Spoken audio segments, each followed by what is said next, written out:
Let's get going. The Gauteng Health Department has taken its response to the COVID-19 pandemic a step further, cancelling more non-essential services. It's cancelled all elective surgeries and annual health events. Chronic patients should be provided with 3 months' worth of medication and repeat prescriptions for 6 months. Patients are also being urged to avoid hospitals. We can now speak, I'm hoping, to someone from the Gauteng Health Department here on ENCA to talk about the measures going forward. President Cyril Ramaphosa, of course, having declared that national state of disaster exactly a week ago. Gauteng does have the highest number of infections, and the provincial government has put additional measures in place, as I was telling you, to deal with all of this. Health MEC Bandile Masuku is live for us on the line this afternoon. MEC, good afternoon to you. We've been speaking quite a bit this week. I want to talk about these new measures, the cancellation of what you're saying are non-essential services, elective surgeries cancelled. What else? All right, I think we've lost Gauteng Health MEC Bandile Masuku. They will get back to him and bring him back up on the phone for you. But I want to take you to another part of the country that we're watching, and that's the Free State. And the Health MEC there, Monseng, says there are more coronavirus cases in the province. But she says the department will wait for the National Health Department to make the announcement. The province is currently dealing with 7 confirmed cases. Hundreds of worshippers have been screened and tested at the Divine Restoration Ministries Church. That's where 5 international worshippers were among the first 7 people who've now tested positive. Tsiu says tests have also been conducted at a guest house where they were staying. The MEC also saying that they are still tracing people who may have come in contact with the infected patients. Okay, I'm told we can go back to that top story. The Gauteng Health Department announcing a cancellation of what it says are non-essential services at hospitals across the province. The MEC, Bandile Masuku, is hopefully able to hear me on the phone now. MEC, if you are able to hear me, you've cancelled elective surgeries and what else? We have cancelled a lot of services, and we are also contemplating even cancelling visitation, because we're also worried about our maternity wards and our pediatric wards and those who have got chronic conditions who are in the hospital. So we are looking at other ways on how we're going to limit people who will come into the facility for non-essential purposes. And last week, I recall you announced that you were now restricting visiting hours at Gauteng hospitals to an hour a day between noon and 1 o'clock. Now you're talking about maternity wards, for example, and other critical areas. Is what you're looking at there a complete ban on visitors or just a restriction on who can come in? It's going to be almost like a complete ban. We are just discussing with the clinicians, getting their views, but we are worried about the vulnerable patients. Remember, when we deal with pregnant women and we also deal with newborns and also with children, we also have got a bigger problem if we have a big outreach of the infection in the hospital, we are going to have big problems. Are people complying with the current limit on the hours and the number of people who are able to visit a patient? I know it was 2 at a time for 15 minutes last week.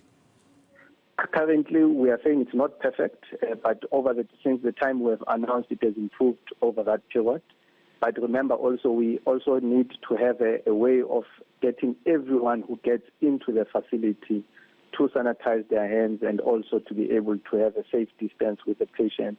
So hence, we are considering how we can actually be able to perfect this. And one of the ways that we are proposing to clinicians and everybody else who are helping us with regulations is just to maybe completely ban visitors for those sections of the hospitals. Speak to us then, MEC Masuku, about the plan for elective surgeries that also come with a high care need post the procedure. I know that is also an area of interest for you.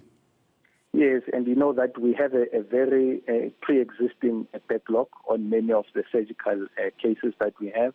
And now with this condition and with the infection and the pandemic, it means we are going to have a bigger problem after the pandemic has actually completed. But also here, we also allow the clinicians to be the ones that give us guidance on which surgery and procedures that they can do in the meantime, which might help us to reduce the backlog. Because some of the oncology cases, we might not be able to postpone them, and trauma cases, we might not be able to postpone them.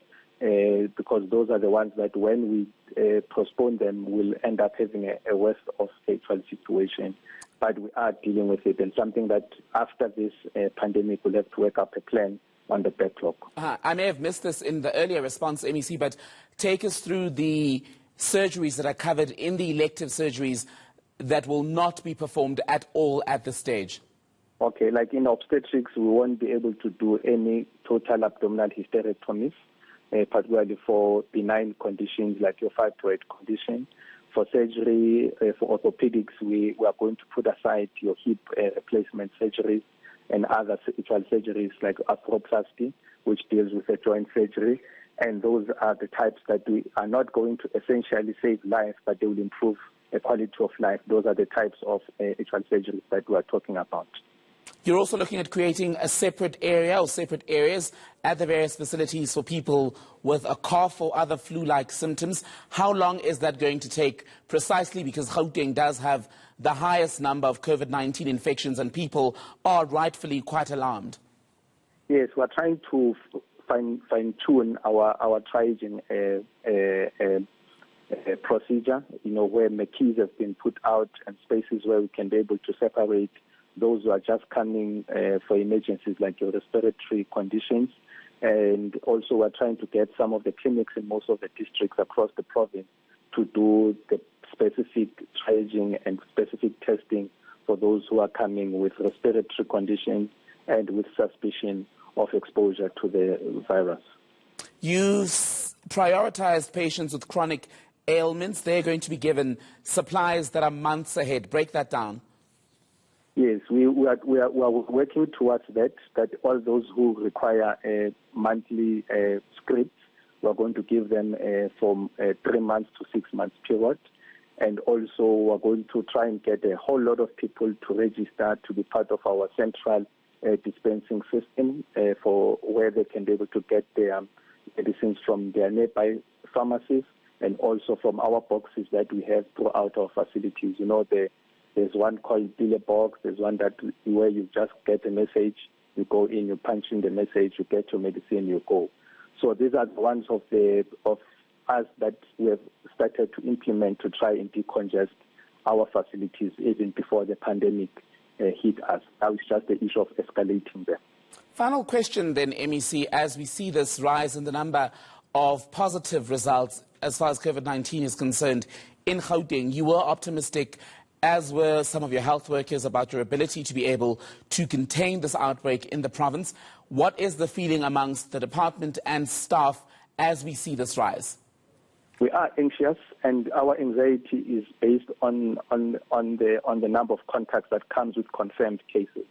So we are in a period now of, in the next coming 24 to 48 hours, going to round up all the known contact people and remove those who are known from the communities who can self-isolate, remove them from their communities so that we are able to monitor them and be able to do that. So we need, by the next 2 days, be able to say confidently we have rounded up and we know all the contacts and we know where they are and we know their status. And that's where we are actually heading to. Our worry is more of how these contacts will continuously spread, actually the virus in the communities. So we have put measures in place which are in action as we speak. By the next 48 hours, we'll be telling you that we have rounded up all the known contacts, particularly of those who are confirmed cases currently. Gauteng Health MEC Bandile Masuku, we will be waiting for that announcement from you, sir. For now, thank you.